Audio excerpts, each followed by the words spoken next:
আমরা বলে থাকি ওয়াস, যেমন আই ওয়াস, হি ওয়াস, যেটা ভুল উচ্চারণ। আমরা এখন থেকে ওয়াস না বলে কি বলবো?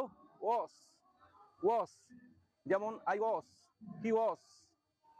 ওয়াস, নট ওয়াস। ওয়াস, জ জ ওয়াস। ওস আই ওস। সরি গাইজ ফর দ্যাট জঘন্য লেভেলের হাসি, কিন্তু ভাই ওস কে বলে? ওস বলতে কি বোঝায়? ওয়াজ, ওইটা ওয়াজকে ওয়াজের মতো উচ্চারণ করো না। ওস বলতে কি? এটা রাইট প্রোনাউন্সিয়েশন হবে ইগজাম। ইগজাম। এক্সাম না কাকু, ওইটা হচ্ছে শুধুমাত্র জার্ম, মানে হচ্ছে জীবাণু, ঠিক আছে, যেটা আপনার মাথায় ঢুকে গিয়েছে। আর অনেস্টলি বলতে গেলে কাকুর ইংরেজি প্রোনাউন্সিয়েশন থেকে কিন্তু মারাত্মক হচ্ছে ওনার বাংলা স্পেলিংগুলা। এই যে দেখো হ্যান্সেল, স্ল্যাপড, তারপর হচ্ছে আওয়াজ, এইগুলা বাংলা উচ্চারণ হলো ভাই? এইগুলা কি কোনো ধরনের বাংলা বানান হলো?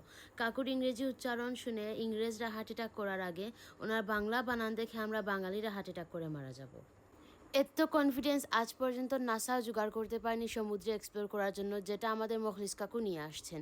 ব্রিটিশ শাসন আমলে যদি মখলিস কাকু থাকতেন তাহলে এত লড়াই ঝগড়া আন্দোলন কিচ্ছুই করতে হতো না।